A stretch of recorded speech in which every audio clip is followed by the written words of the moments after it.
at 9 a.m. And thank you for that door closure.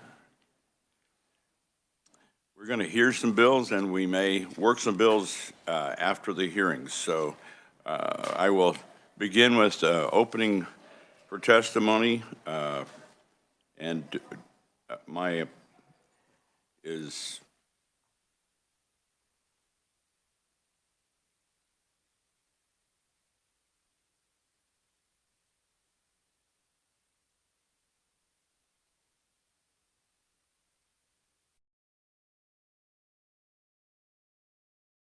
okay. We'll begin with House Bill 2624.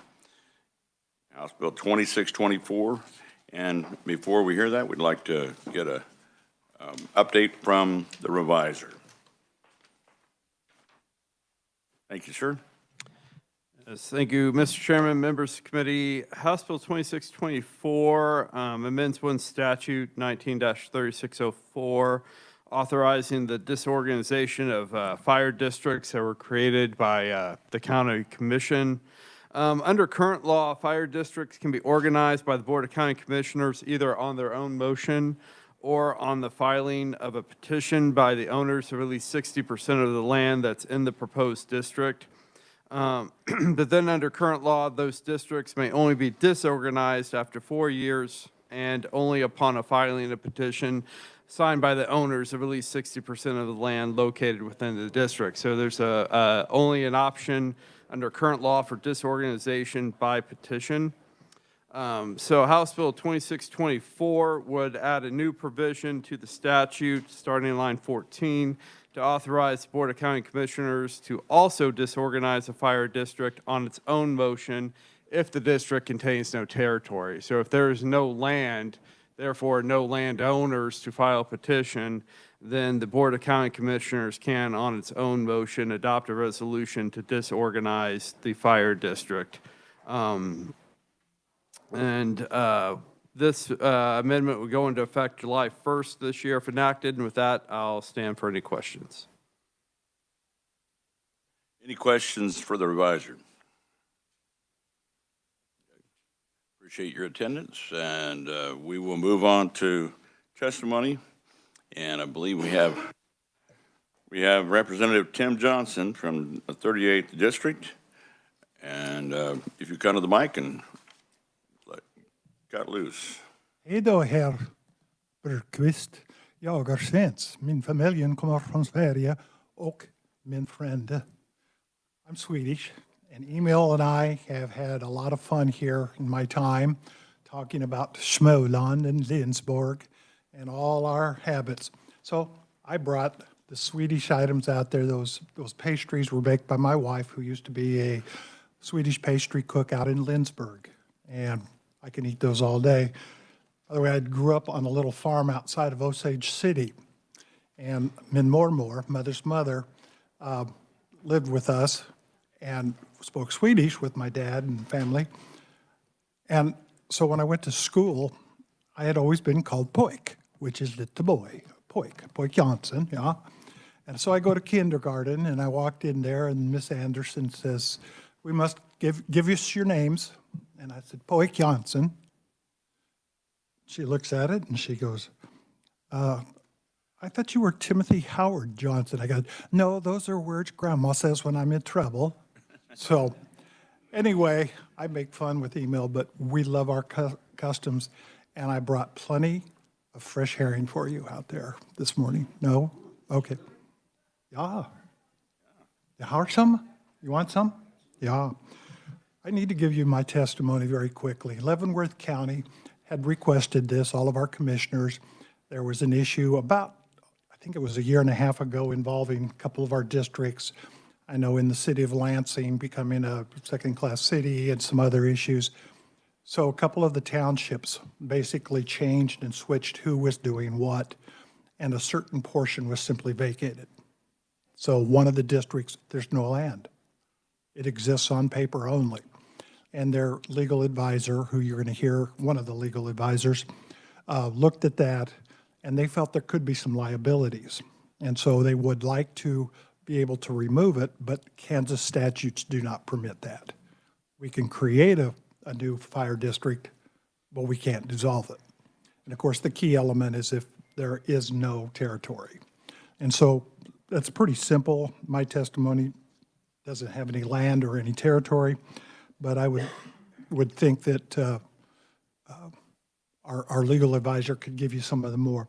But I'd stand for any questions. We have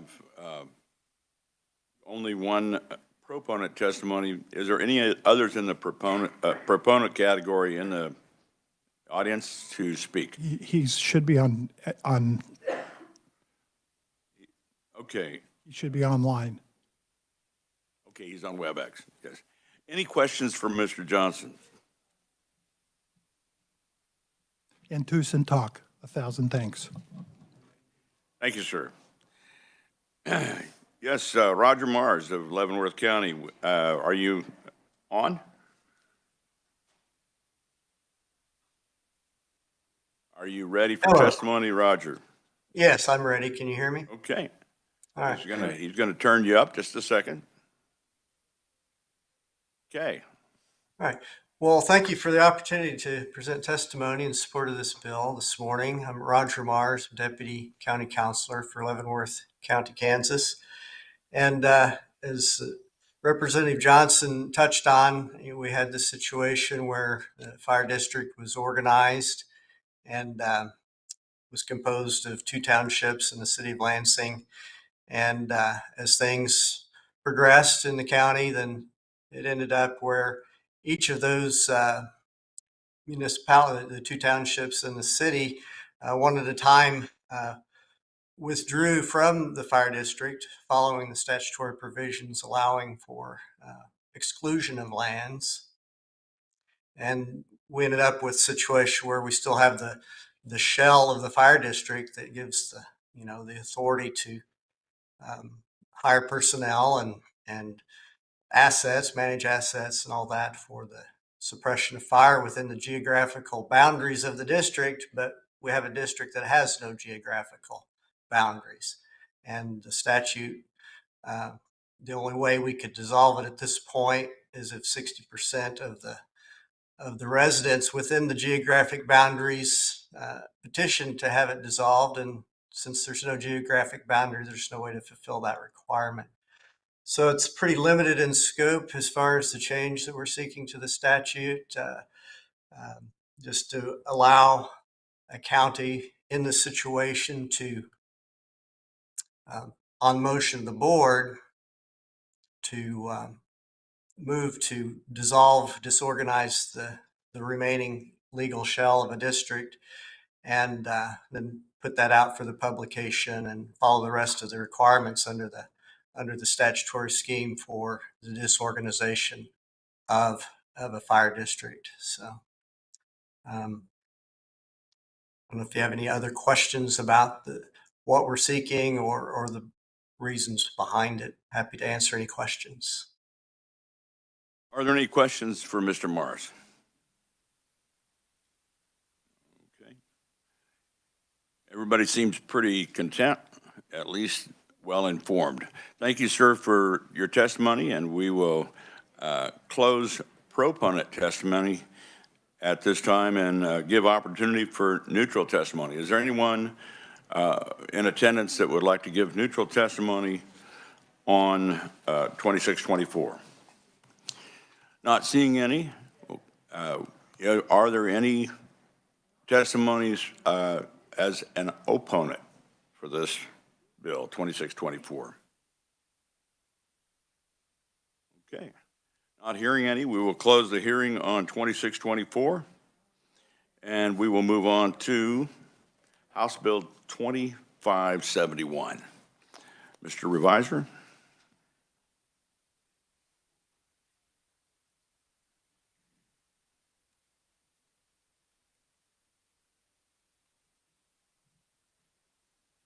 Thank you, Mr. Chairman, members of the committee. House Bill 2571 amends one statute, 68-169, concerning interlocal agreements between municipalities regarding road construction and maintenance.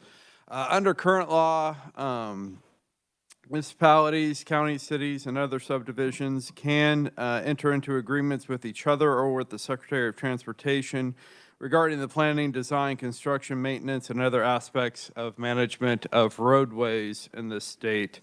Under House Bill 2571, a new subsection would be added starting in line 19 on page 1 of the bill.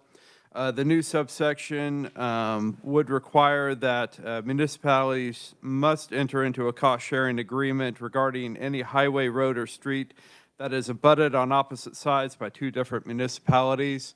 So if you have a roadway running between the boundaries of two of these municipalities, then under the bill, they would need to enter into a cost-sharing agreement to allocate the responsibilities for improvements, operation, and maintenance of public services and infrastructure related to that roadway that's running between the two municipalities. The bill would also provide that neither municipality could undertake any material improvement on the road unless it's authorized by that agreement. This would go into effect on July 1st if enacted, and I'd be happy to stand for any questions. Yes, minority member? Thank you, Mr. Chair. Would this have any effect on like State Line Road that has Kansas cities on one side and Missouri? No, towns on the the other? bill has no jurisdiction in the state of Missouri or any municipalities thereof. Representative Gardner. Thank you, Mr. Chair. Is there any provision in this if the two can't come to any kind of an agreement on construction and maintenance of the road? No, the bill does not contemplate the municipalities failing to come to an agreement. It requires them to come to an agreement, and there are no provisions to deal with any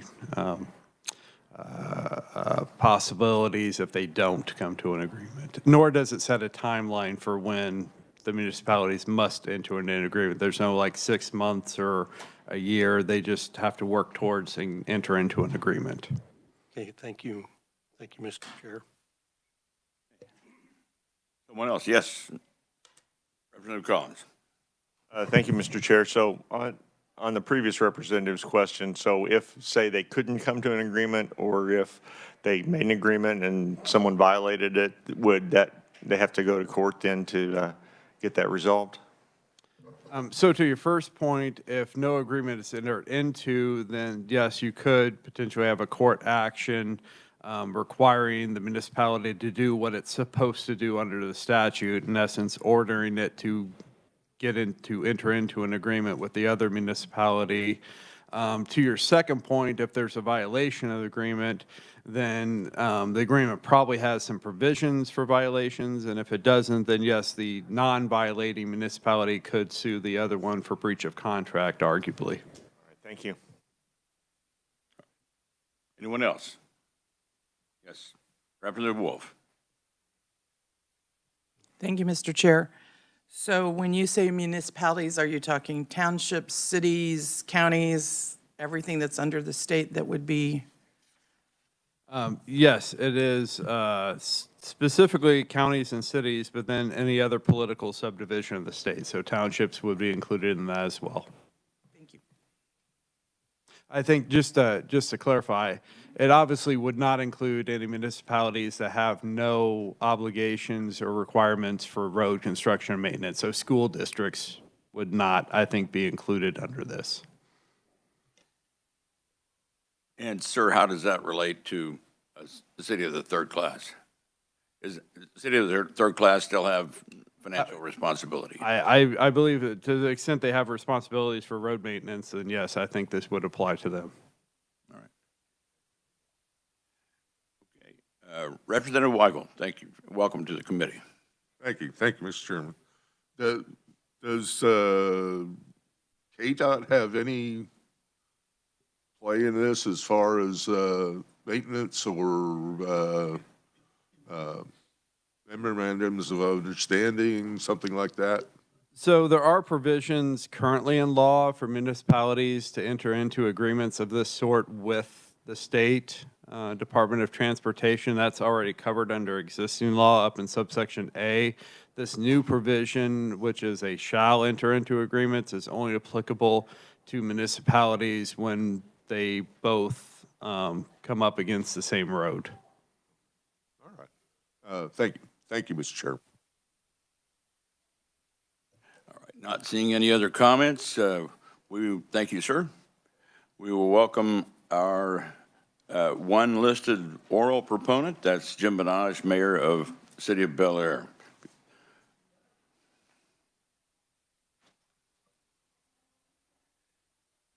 Thank you, sir.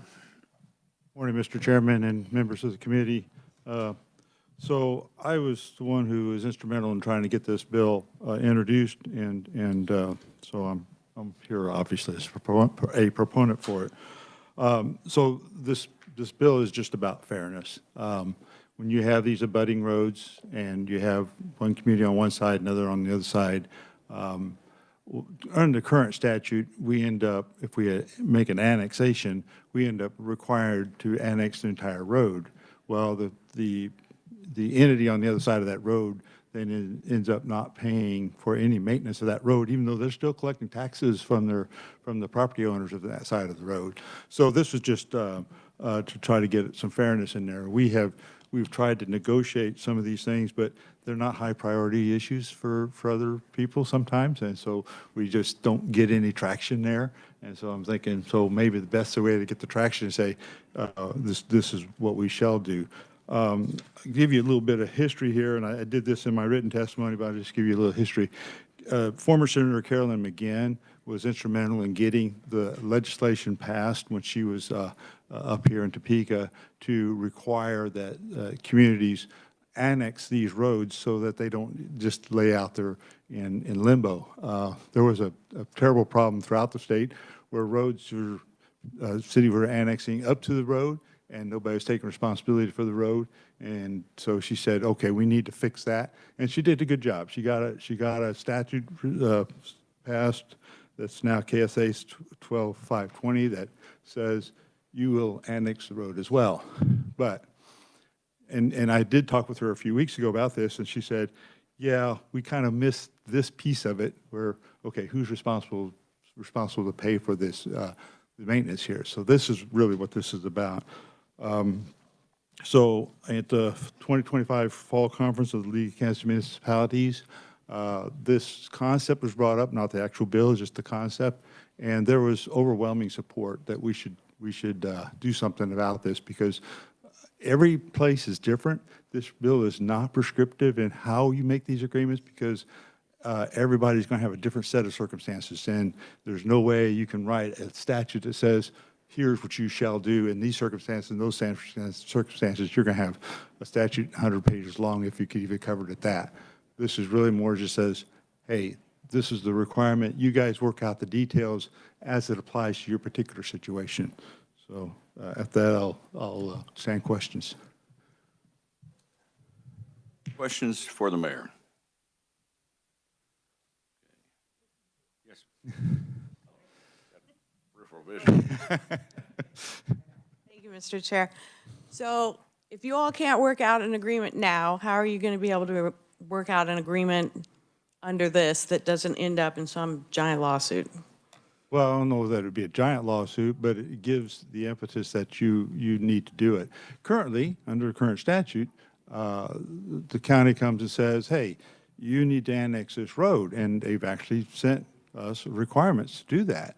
And we follow that requirement because that's the law, and we understand that's the law. We didn't want to do it, but we followed the law, okay? And I assume that, and I hope I'm not being naive about this, but I assume that they would do the same, organizations would do the same thing when the law says you shall do it.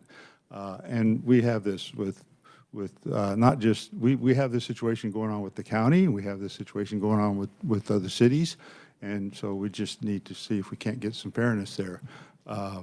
I'm not an attorney, so I'm not going to tell you the legal side of this, but I think there's a concept called writ of mandamus, which you can go to court and say, hey, you shall do this because the law says you shall do this, and require those who are resistant to to follow that. I hope we never get there, because usually if you have the requirement there, then they're more interested in negotiating and saying, okay, that's what we got.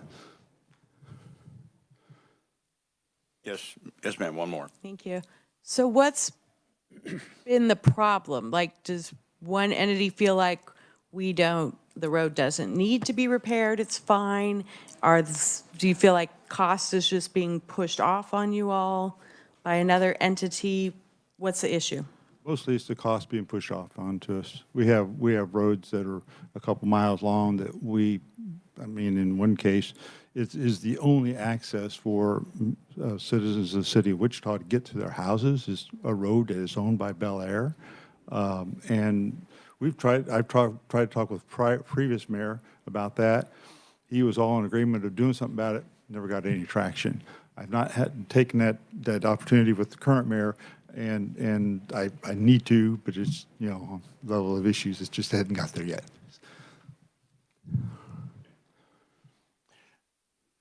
Anyone else? Okay. Thank you, Mr. Mayor, and I will point, Thank you. unless you have any final comments. No, I just All right. thank you for your time and attention. All right, thank you. And we have written-only testimony from John Goodyear, General Counsel for the League of Kansas Municipalities. You can read that in your information for the meeting. And are there any other proponent testimonies today? Yes. You're welcome to come to the microphone and state your name and your interest. Thank you, sir. My name is Mark Detter. I'm the Deputy City Manager of the City of Emporia. I'm a proponent along with the mayor here. So, yeah. Sorry, I'm not an opponent. I'm a proponent. I may have heard you wrong.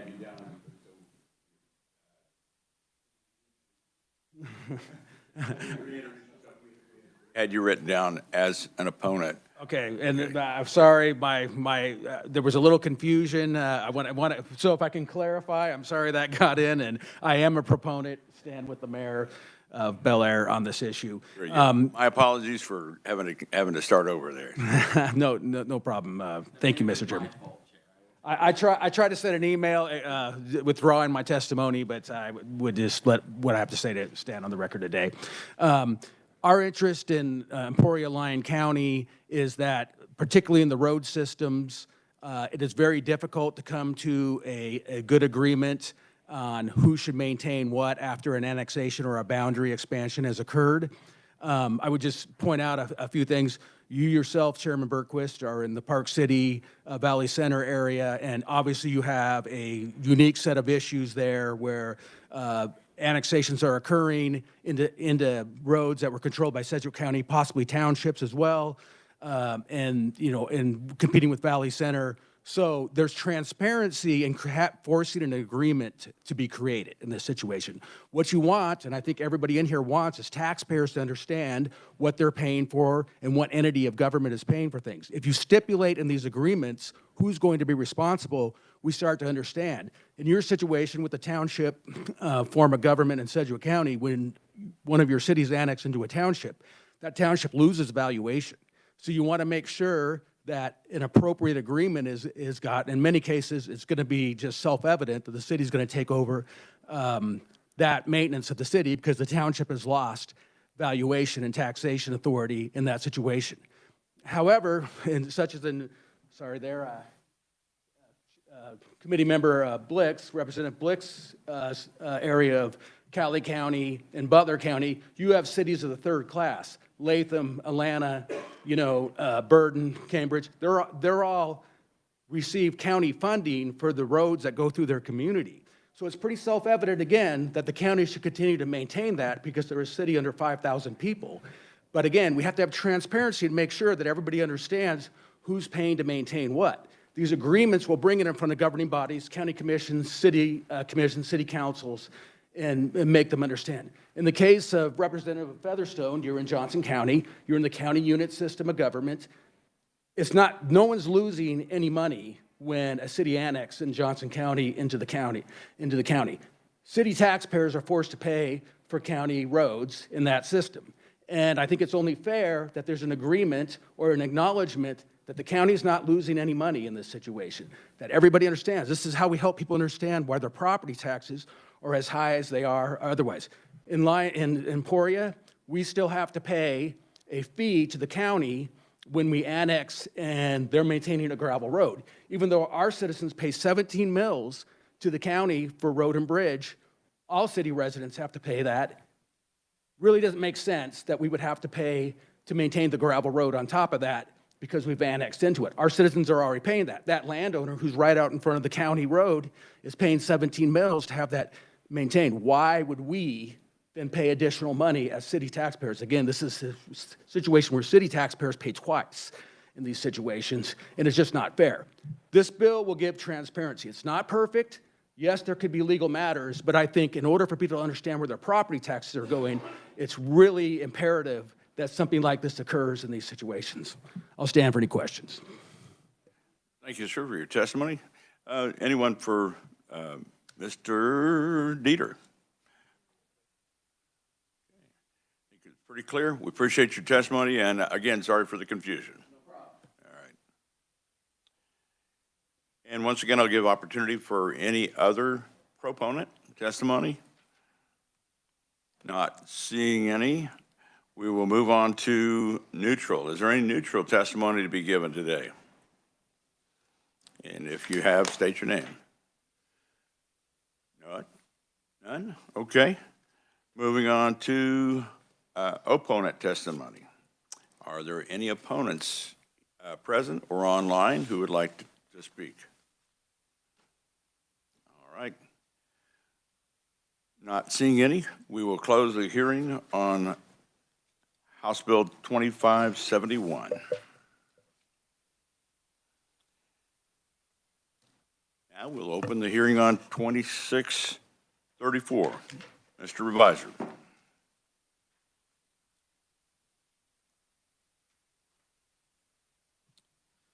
Thank you, Mr. Chairman, members of the committee. House Bill 2634 amends one statute. It is in the Residential Landlord and Tenant Act, KSA 58-2553. Under this statute, currently landlords have an obligation to comply with all applicable building and housing codes that materially affect health and safety. Additionally, the statute requires them to reasonably maintain the premises and provide running water. House Bill 2634 would add an additional compliance requirement that landlords comply with applicable maintenance codes. If the governing municipality, the city or county, has adopted a maintenance code, then the landlord must comply with that code. If there is no locally adopted maintenance code, or if the city or county has only partially adopted code, but adopted only certain parts of it, then the International Property Maintenance Code of 2012 would apply to fill in those gaps, or apply if there's no local code, and the landlord would be required to comply with that standard code to the extent it doesn't conflict with any code provisions of the local municipality. I will just point out, it doesn't say so in the bill, but there's another statute, 58-2559, that provides the consequences for a landlord's failure to comply with this statute.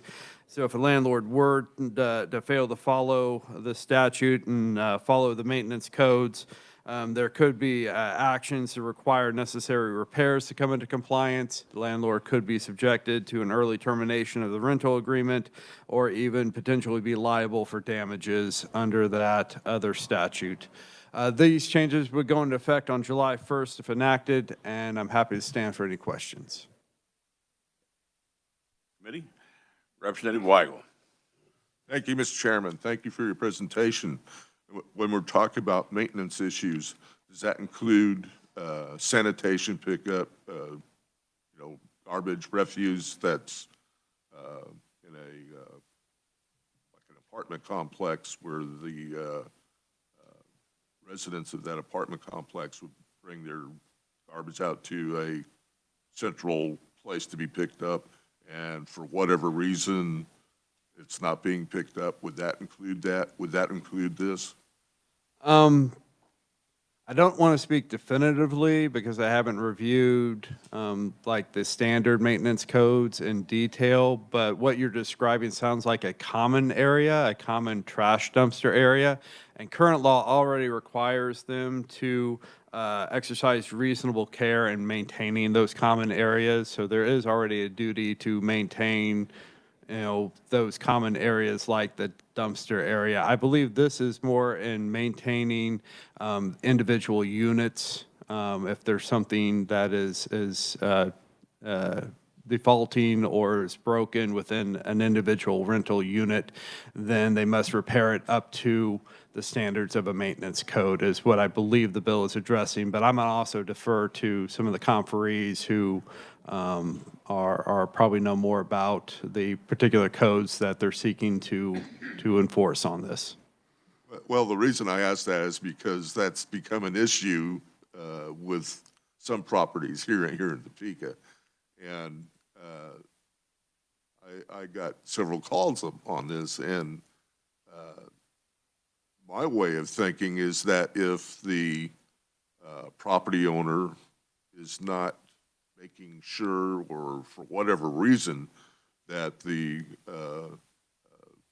pickup of trash in these common areas, and at such point that it becomes not only a eyesight issue, but it becomes a health problem, that I would consider that as more than just a maintenance problem. I don't know if I'm expressing that way, but that's my kind of view on that. I guess my response to that is that to the extent a standardized maintenance code is applicable to those kinds of areas, to trash and dumpster areas, then it would set a standard for reasonableness that the landlord must follow. Currently, the law just says they must exercise reasonable care, which is not a precise standard, so to speak. If there's a maintenance code that directly addresses those types of issues, that then provides a standard for what is reasonable that the landlord must meet in maintaining those areas under the bill, if the bill is enacted. All right. Thank you. Thank you, Mr. Chairman. Thank you, sir. Anyone else? Okay.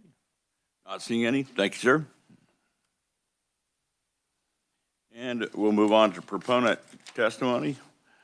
We have a number of oral testimonies. Are there any representatives who need to leave before another representative? Yes, ma'am. Representative Leah Howell, if you'll come to the microphone and state your name and your purpose.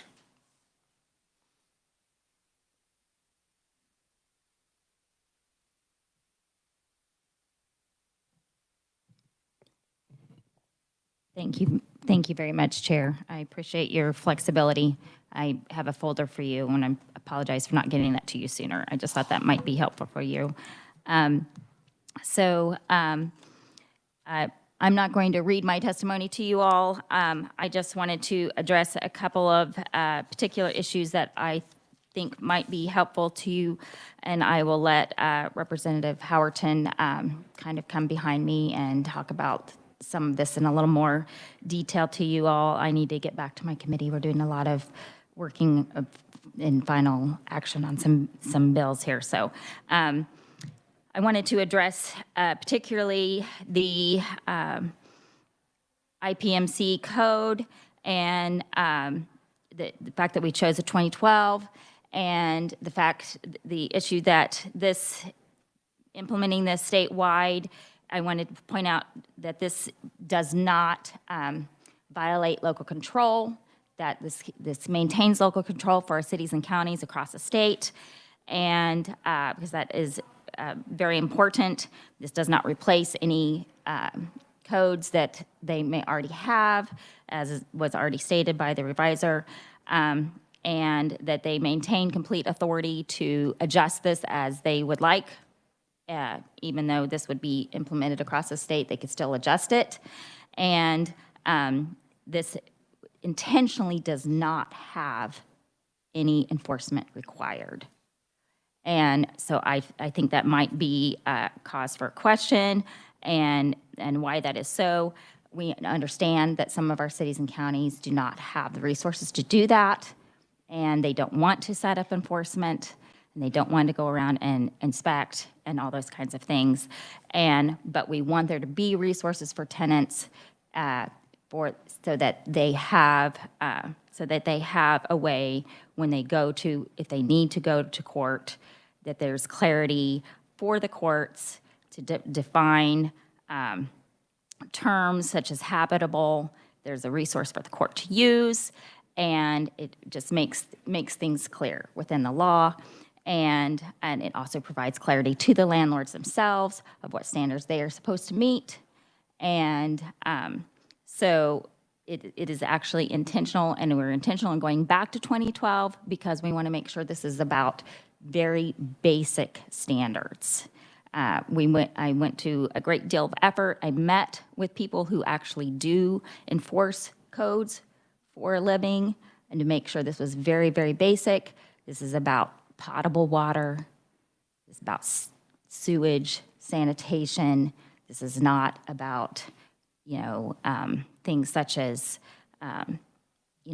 we don't need to live in apartments and housing that is the Taj Mahal. This is very, very basic. I want to make sure we have housing available for people that is, safe and, not expensive, and just meets the basic standards. And so that's what this is about. So, and I want to especially point out in my testimony that this balance that we have here between closing the accountability gap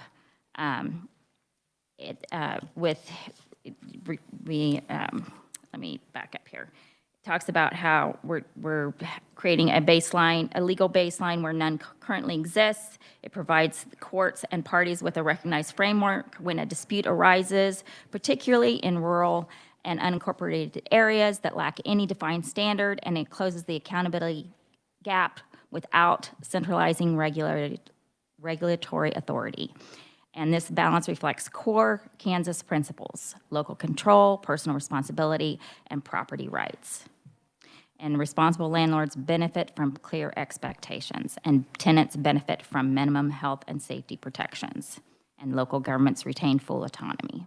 And I think that's what's really important to understand today. And I am happy to stand for any questions.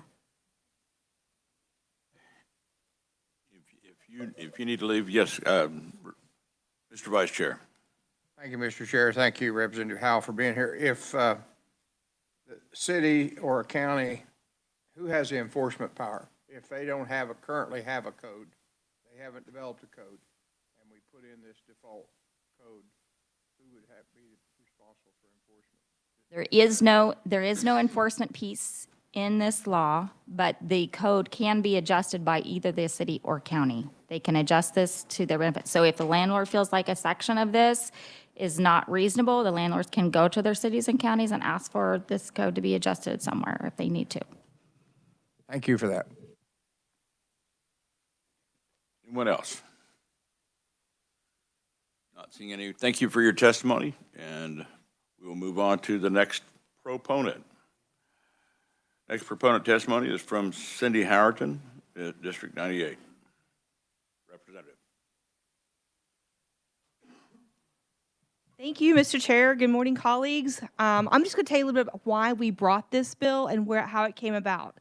So about 3 years ago, we started listening to the homeless issue in our community, started talking to people, and everyone said that the key to homelessness really begins with housing. So then we started looking at housing, and then I read the Landlord-Tenant Act. And if you haven't read that lately, you probably should take a look at it. It's very interesting. It is like the holy grail of statutes. We do not touch the Landlord-Tenant Act. It is wrong. But I'm going to tell you, when I read that, there are some gaps, and we brought some, I think, very measured, basic statute changes that can really help tenants. 1/3 of Kansans rent. And if you look at your districts, 1/3 of my district rent. And so it is very important that we represent our constituents, but it's also very important that we listen to landlords. landlords are very important to our economy. With a third of Kansas renting, we need good landlords. And so just trying to find that balance in this law to make sure both sides are represented. And I feel like in this area right here, there's a gap, and this is what this bill addresses. So if you read the Landlord Tenant Act, it says comply with the requirements of applicable building and housing codes materially affecting health and safety. And then it goes on and kind of defines some things. And it talks about maintain in good and safe and working order and condition all electrical, plumbing, sanitary heating, ventilating, air conditioning appliances, including elevators, supplied or required to be supplied by such landlord. Well, what does that mean? Well, if you have a city that has a code, you have a standard in which you can measure that by. Sedgwick County does not have a maintenance code, which is interesting. So if you live in Sedgwick County and not in Wichita, or I don't know if Derby does or not, but one of the cities, what is that standard? And if a landlord is not doing what they need to do according to the statute, how can someone, a tenant, remedy that? And so this basic default code would be something that tenants could use in a small claims court. This is not Consumer Protection Act. We did not put enforcement in there. We're not mandating that cities and counties do anything. This would just be a default code that would give, one, clarity, and two, a way for tenants to hold landlords accountable. Now, it should not, so landlords will say that this isn't needed, maybe even that it's kind of ridiculous and why are we doing this? I have heard that. We have talked to a lot of landlords. I want to argue that rights of a citizen are never silly and they're never ridiculous. And it is our job as legislators to make sure that there are no gaps in this and to really fight for them, but fight for the landlords as well. So we need to make sure that tenants who are given this right already, right, they already have it, it's in statute, they have a way to clarify their rights in a court of law. And so that's very, very important to me. Another thing I want to just address very quickly is in my testimony, you will see that I'm chair of child welfare. I do not want a child removed from a home for an unsafe reason that is a landlord responsibility. And I'm telling you, they're looking at that stuff. And if the landlord is not acting in good faith and doing what they need to do, children are going to be removed from homes that are not safe, like broken windows and doors and different things like that. And I think the other proponents are going to give you some specific details. I just wanted to give you a high level of our heart behind this. It's not against landlords.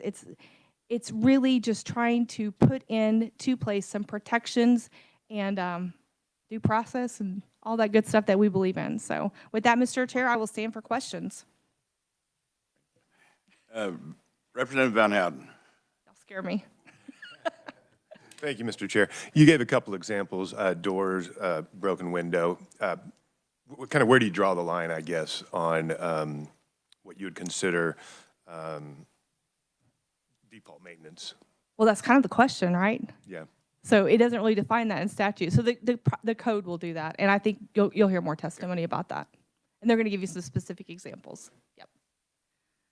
Representative Slancy. Thank you for your testimony, Representative. I represent District 55, which is about 47% renters, and I also pastor a church that has spent a lot of money on refrigerators that were part of the maintenance contract that landlords refused to repair when they were broken, and nursing mothers had nowhere to store their milk. And so rather than get into all of the, who owns what, we just decided to buy refrigerators because these people needed those. I think this baseline is important. In any other kind of thing that we purchase or use, there are agreements and responsibilities that both parties have. And I find that responsible landlords aren't posing a problem here. It's the bad actors that are posing a problem here, and to have minimum guidelines where no other guidelines exist, I think is very important. So I really appreciate your testimony this morning. Thank you. And there are bad actors on tenant side, and there's bad actors on landlord side, and so it's those people that bring these bills about. Representative Blex, and then Representative Feathers. Thank you, Mr. Chair, and thank you, Representative Howard, to be here. Looking through some of the testimony, it seems like kind of a common theme is homelessness. Do you think that substandard housing or failure of landlords to do maintenance is the reason that there's homeless people? Is that when you mentioned that? I don't think that there's some other issues, but we have to have basic affordable housing. And this 2012 maintenance code is very low bar. We're not making windows match, okay? We just want a window up. And so that should be very cost effective for the landlord to replace a broken window. We're not putting any standards on that. We're just saying it has to have a window. And so keeping that basic bare minimum code should make these houses affordable. I think the affordability of the houses is more the argument there.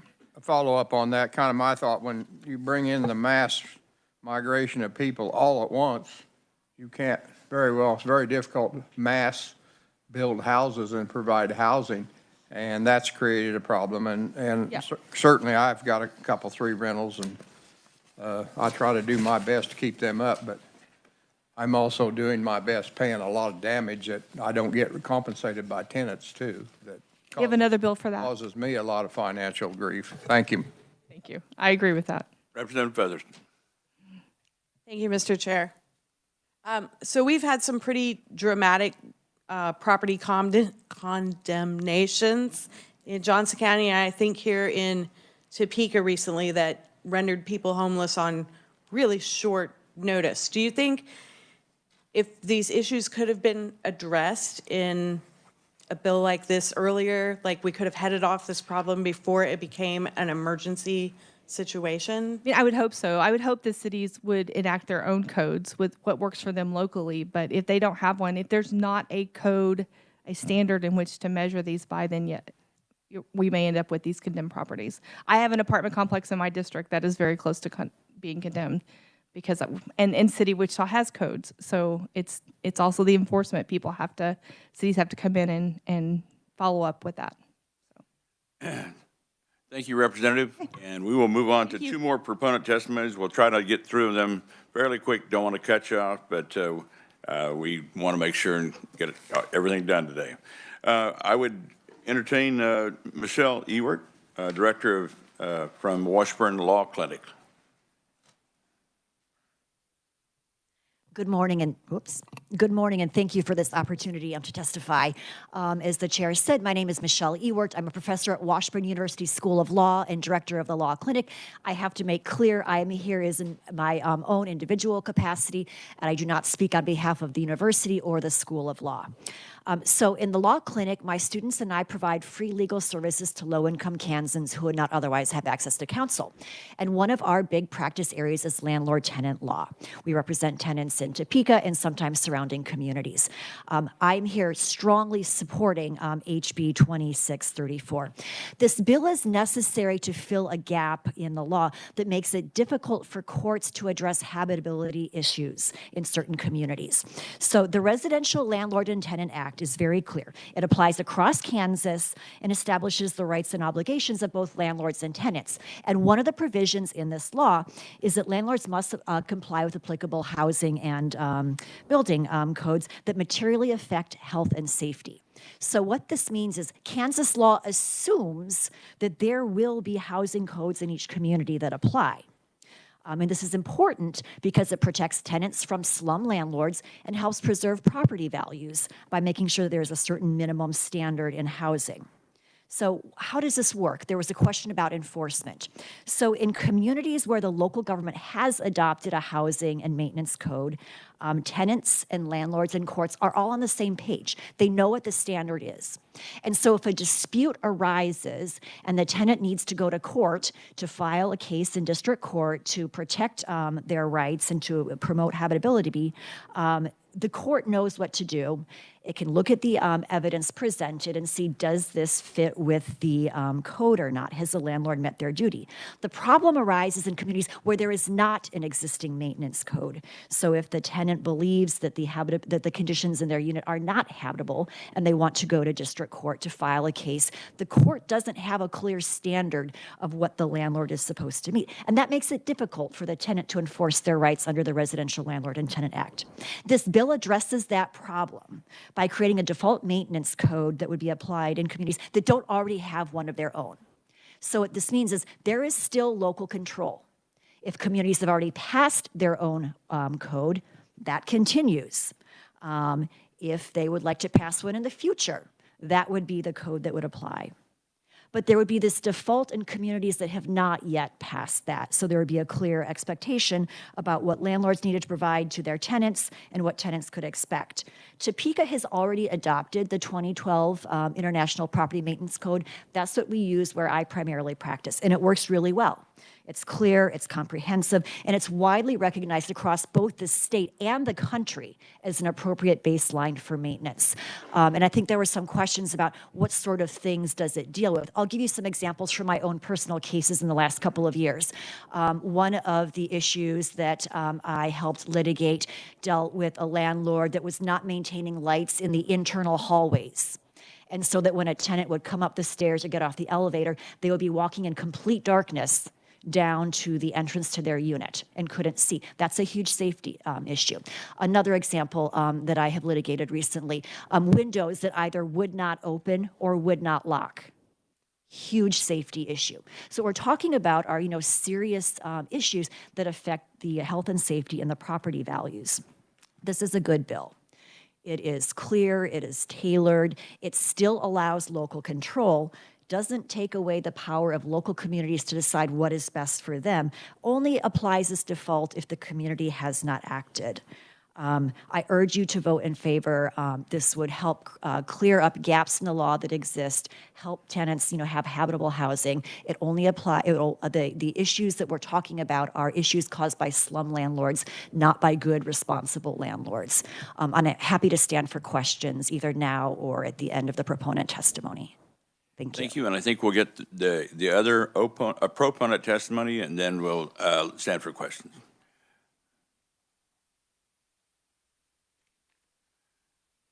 Christine Guidry, thank you for your attendance. Thank you, Chair. My name is Christina Ashe Guidry. I appreciate the opportunity to speak with you this Friday morning. I work with United Community Services, and we work every day with local government service providers and residents across the state. And what we see is that housing is the foundation for everything, for school, for work, for community. The Kansas Residential Landlord Tenant Act requires landlords to provide safe, habitable housing in exchange for rent. And as Michelle Ewert testified, it says that landlords must comply with applicable building and housing codes materially affecting health and safety. This bill fills a gap in areas that don't have a property maintenance code. And as Representative Howerton testified, the version of the International Property Maintenance Code that's proffered is from 2012. That's 4 editions old. In our research, we were not able to identify, and I could have missed something, but we were not able to identify a city that uses a version of the International Property Maintenance Code older than that in Kansas. So this is a basic floor, and I will not testify as to the basic floor because I feel like Michelle Ewert did an excellent job on that. So I would like to address why now? Why is this something we are talking about today instead of 10 years ago? It's because we have seen an increase in corporate ownership in our rental market, not just of single-family homes, but of multifamily homes. And studies and experience show us that corporate owners treat our housing differently than our mom and pops do. Our mom and pops are invested in our communities. They care about the neighborhood. They care about the property value of the homes that they own, and they're here for the long term. Private equity is interested in the revenue that they can generate out of the home.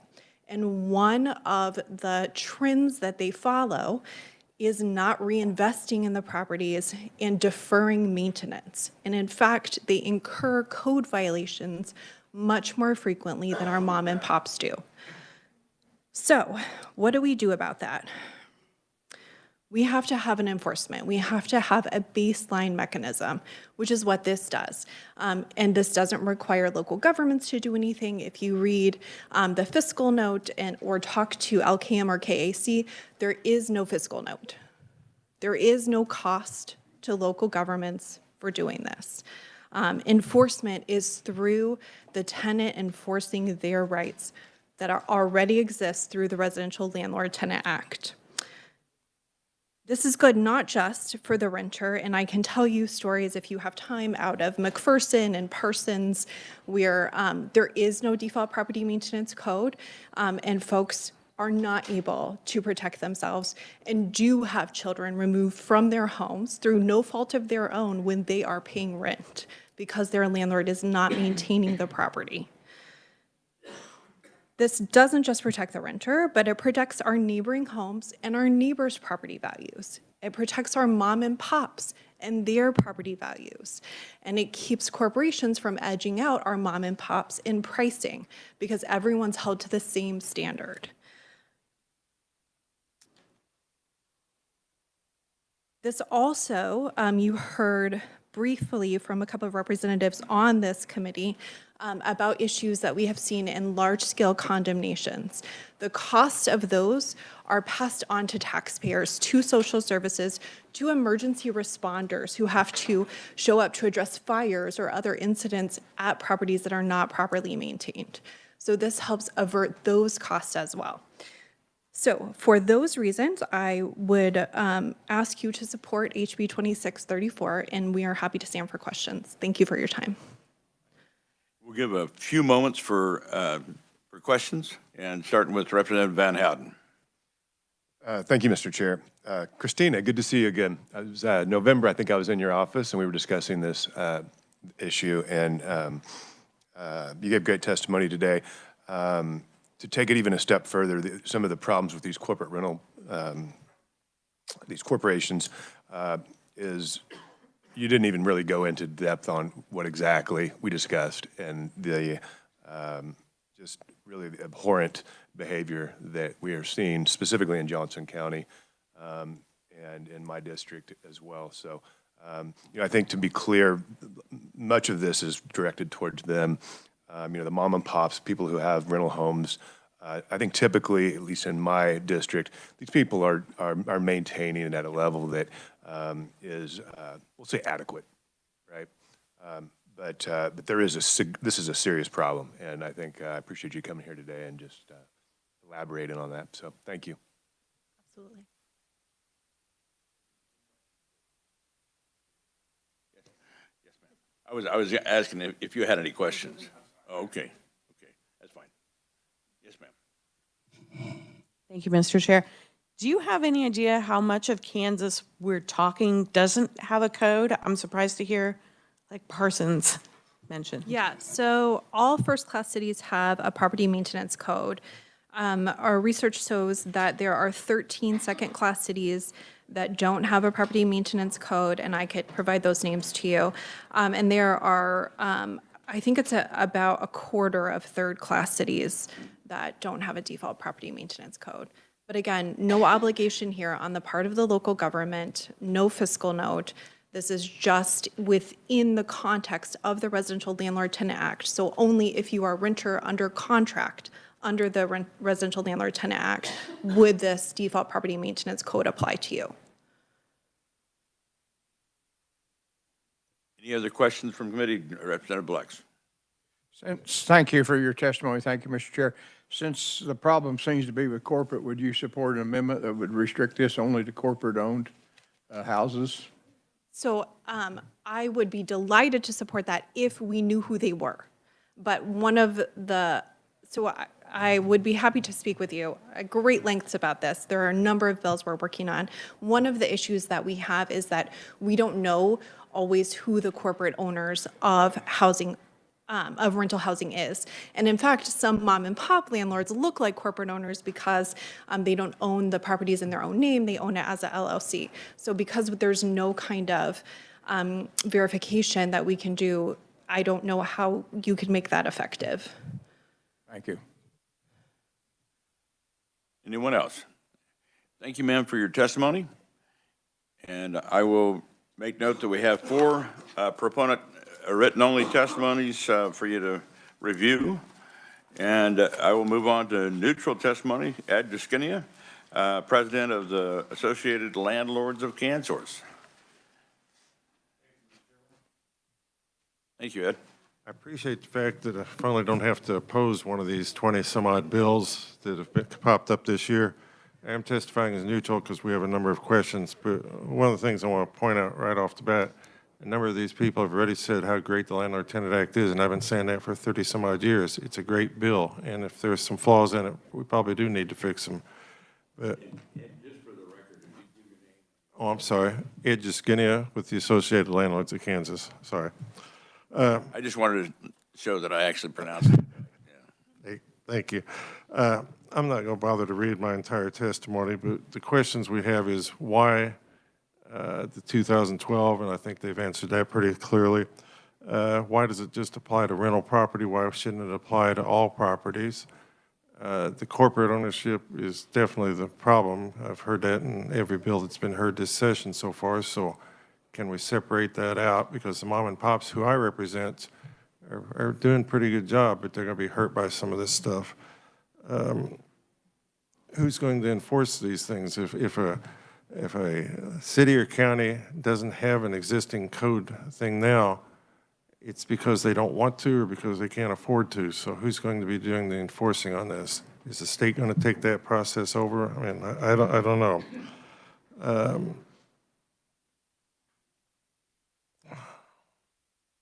They've covered most of this already, and again, I'm testifying neutral because we just have a lot of questions about this. So I think if you're going to pass this, at least correct the mistake on line 6 on the back page of the initials. It's not a big deal, but it jumped out at me. So I would stand for questions. Thank you, Ed. Any questions for Ed? Appreciate your testimony, sir. And are there any other neutral testimonies? Not seeing any. We'll move on to making note of the one written only testimony for opponent. That is Kelsey Kerr, President of the Kansas Housing Association. All right. That finishes the business of the hearing for House Bill 2634. I will close this hearing. All right. We have some opportunities for possible final action on some bills, so I would entertain any motions. Sir, Mr. Vice Chair. Thank you, Mr. Chair. On House Bill 2624, allowing the disorganization of a county fire district by the Board of County Commissioners, I would move that we declare a emergency final action and work that bill in committee today. Once that motion is done and agreed upon, or I'll pass another and to put it on consent calendar. Okay.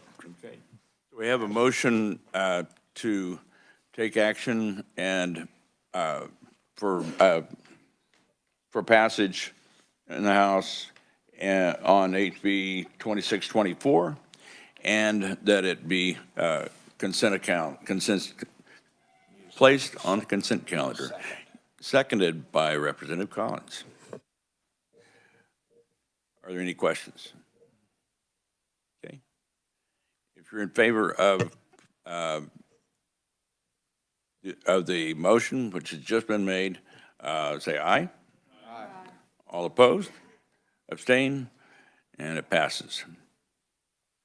Okay. And do we have any others for action?